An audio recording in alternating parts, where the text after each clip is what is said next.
going to be Eunice's sister, Priscilla Dwumfour. It will be her husband, Easy King, and then finally it'll be her uncle, Foster Dixon. I'm going to ask Ms. Dwumfour to.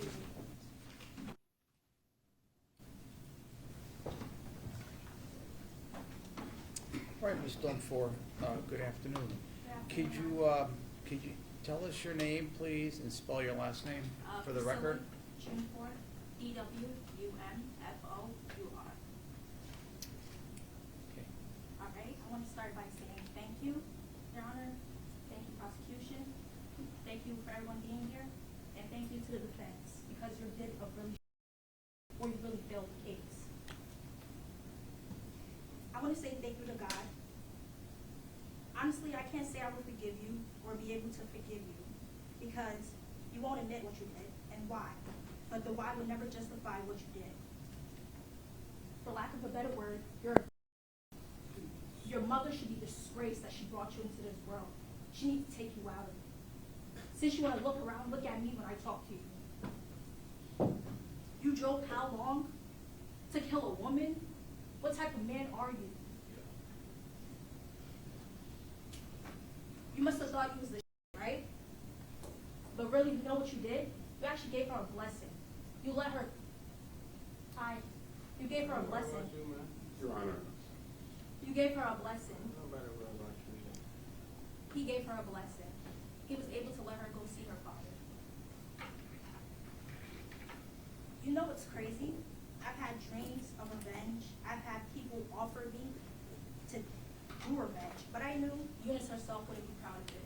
She always said that vengeance was up to God. And my mom always reminded me, it's not up to us, and it's not into our hands. We should just wait and see what the courts does and what God's does. And you know, it tickled me a little bit because she was the one that threw the bottle, so it was like, how you talking about vengeance? And you're the one that tried to do revenge. I hope her final moments drive you mad to the point there's no way to get out of it but to end your life. I hope her kind moments to you play in constant loop in your head. I hope your family and your bloodline face the repercussions of your actions spiritually, mentally, and physically. Judge, I'm asking for no leniency. I'm asking for no chance of parole, and I'm asking for no good behavior. Let him rot in there. I hope anyone who is part of this face the fate as him. But in all, I hope that he realizes what he did and actually asks God to forgive him. Thank you, Ms. Dwumfour. I'm sorry for your loss. Thank you.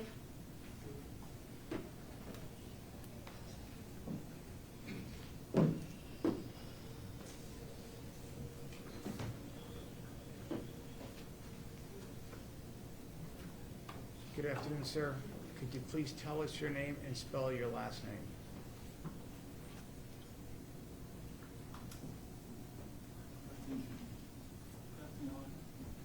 My name is Eze. Can you keep your voice up? I'm having a hard time hearing you. My name is Eze King. EzeKings.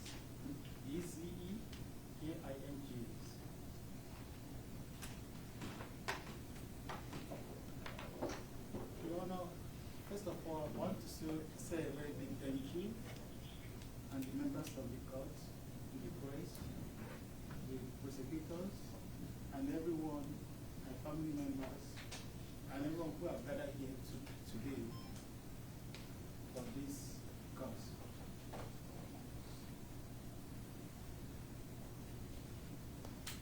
We gather here today because of a man who deliberately, consciously took a life he cannot create.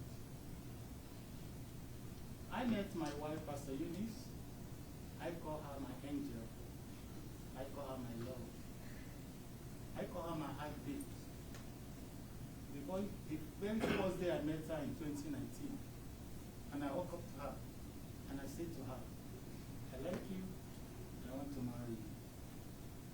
Because I have the conviction that you are going to be a good wife to me. And she looked at me, and she laughed. And I look at her again, I said, Eunice, I am not playing games. I love you sincerely from my heart, and I want to marry you. And after a few months, after a few years, we dated for about 3 years, and we decided to come together to become husband and wife. Only to hear one day that my wife was murdered. And I was asking, what could be the problem? Who has done this to her? Because Pastor Eunice that I know, I've never seen a woman like her in my life. Every moment she's always smiling. Even when I'm angry, she smiles. Even when I took her to my family members, the children that came together, oh, your wife always smiles. And she smiles a lot. I say yes, because she has a good heart. They're so surprised to me that her life was murdered. Her life was taken away from her. Somebody just took her life without considering the child that she left behind. Without considering the little child of 11 years she left behind. Without considering the aged mother, the parents, the family members that she left behind. Your Honor, it's so sad to say, but I don't know what to say. Because anytime I think about the death of my wife, I don't know. Even up to today, I can't still believe that she is dead. Because every day she gives me this hope of being a husband. She gives me this encouragement. She keeps encouraging me. Every day I hear her, like, she talks to me all the time. But today, it's so sad that we're here just because somebody decided to take a life he can never create.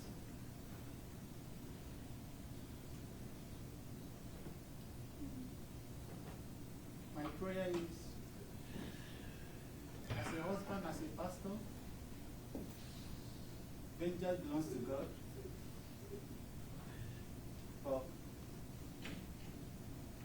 justice must be provided. We are forgiving you. I, Yeze, has forgiven you as a pastor. But the law must take its course. Thank you, everyone. May God bless you. Thank you, Mr. King, and I'm sorry for the loss of your wife.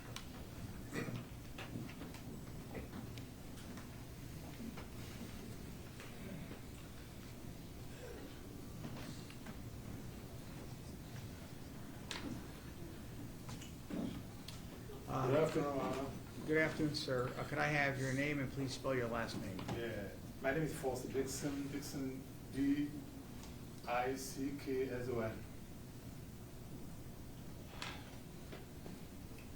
We thank God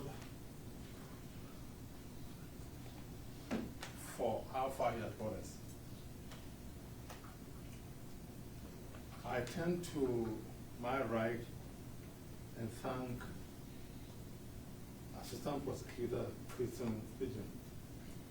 Then to my left, Sophie Dillinger. When this started, and every time we come here, we get out there to come and talk to the family. Never promising anything, but always assuring us that justice will be done. And actually, we are seeing justice being done today. Thank them so much for standing by the family. We also thank Amber Gibbs and former Mayor of Victoria Osaraville, Attorney John Wisniewski, also of Cerebral, and Mayor of Newark, Baraka. We owe a ton of gratitude to Sergeant Michelle Capola. She was great. When this all started and we had our doubts as to when the murderer was going to be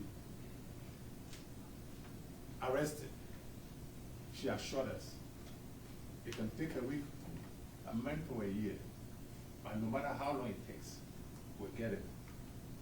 And she and her team have done a very good job with Rashid sitting on my left here. From her to Sergeant Tanisi, Detective Morales, Agent Jenny Famalari, we say big thank you. And then the victim advocate, Jasprit Kaur. She's just a darling. She's been around us with patience all around. Say thank you so much. We also thank all the agencies and individuals, institutions, including the police and FBI. And in fact, we can't even forget the media.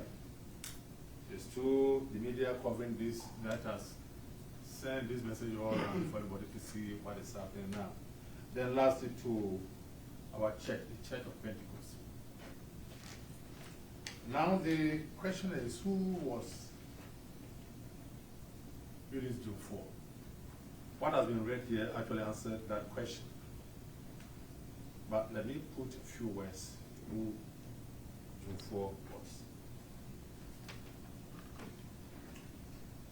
A daughter to Prince Emery Dwumfour, a sister to 4 siblings, a niece, a wife, a friend, a schoolmate, and many more. But most importantly, she was a devoted mother of a beautiful daughter who was in the apartment when Eunice was gunned down, and she was 11 years of age. Eunice was the embodiment of caring. Her love and dedication to people was unmatched. She was a pastor, winning souls for Christ. She was God-fearing. She wore her Christian belief on her sleeve. She was smart, a great motivator who believed in the power of persuasion to bring people together. She was the gem of the family. She brightened every corner that she found herself in. Because everywhere she went, she was doing good. That was our Eunice. When Eunice graduated from high school and was about to go to college, there was a problem between herself and her parents. Eunice had chosen a particular college. Mom and dad were not really happy with the college they had chosen. So I invited them in to meet with me. I asked Dad and Mom, why don't you approve of the college Eunice had chosen? And they said, the college is situated in an inner city college. There are so many challenges, especially security challenges, that we don't feel happy with our daughter going to that school. Then Eunice got in to tell me, Uncle, I know what my parents are concerned about, my safety. But by God's grace, I'll be all right. Then she said, who is the student here? Am I not the one, and am I not the one who's going to the school I said you are? They said, don't I have the right to choose the school that I want to go? I said, you might, but the point is that when you go to that school without telling your parents, someone has to pay the fees, and the fees have to be paid by your parents. She stood there after a while and called me later and said, I've learned a great lesson from this. Because every decision that you make, every step that you take, there's equal responsibility. So I've taken this, and I'm going to live by that. Years after, when she stopped going to our church, Church of Pentecost, Dad called me and told me about it. So I called some of the church elders. And we sat Eunice down to find out why she was leaving the church. Everything that we said and every question we asked, her response was, yes, please, no, sir. Yes, please, no, sir. So we became a little bit frustrated. And at some point I asked, Eunice, you were born into the Church of Pentecost. Your foundation is here. So why are you leaving this church? And then that's where I found her power of persuasion. She said, Uncle, you know, Jesus had 12 disciples. And when he died, the 12 of them decided to travel around the world to spread the gospel. When they were following Jesus, they were 12 in a group. But when they left, each one went to different places, India, Africa, and other parts of Europe. Church of Pentecost is a great church. But Church of Pentecost hasn't occupied every part of even the US here. So there are certain areas that people need to go to.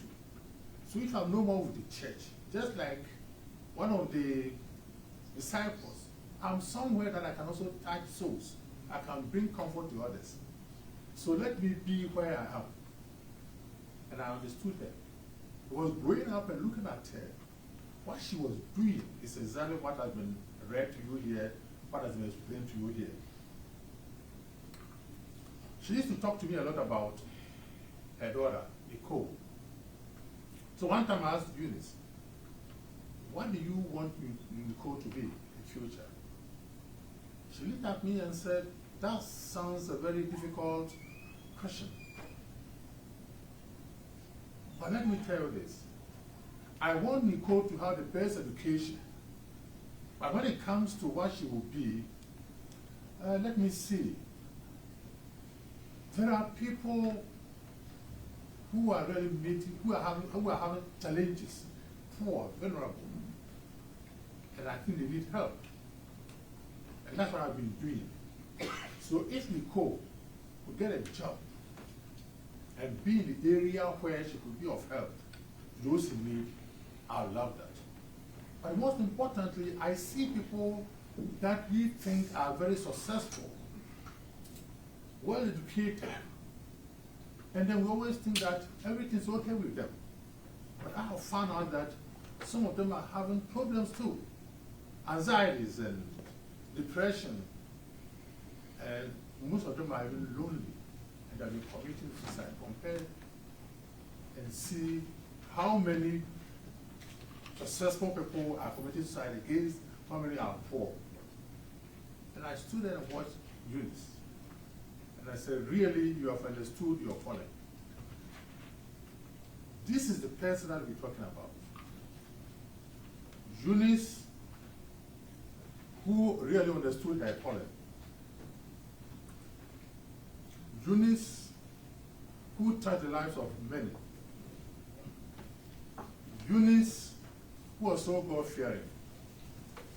Eunice, who thought that her daughter's future profession, she wouldn't tell her, but then she would let her own action, her own behavior, the way she does her own things, convince the daughter to pick that profession. This is the unit that we're talking about. As we stand here now, if Eunice were to be here, and she was to be asked what we want to say about the sentencing of Rashid Bynum, I believe what she would say is that Rashid Bynum should be given the maximum sentence. He should be kept in for a long time. But she wouldn't say this out of revenge. It wouldn't come out of malice, not even hatred. But it would be out of concern for others. What she has done to her family, she wouldn't want that to be visited upon another family. But if this guy is left, the murderer, Rashid Bynum, if he's left in the streets of this country, he will commit the same thing. Because, as we heard from the prosecutor, He has a long record. He never learned from what he has done previously. And we believe that if we are left to go and do even more than that. So his own response to that question would be, let him go in for the maximum sentence. Thank you so much. Thank you, Mr. Dickinson. I'm sorry for the loss of your niece. Thank you, Judge, for indulging us.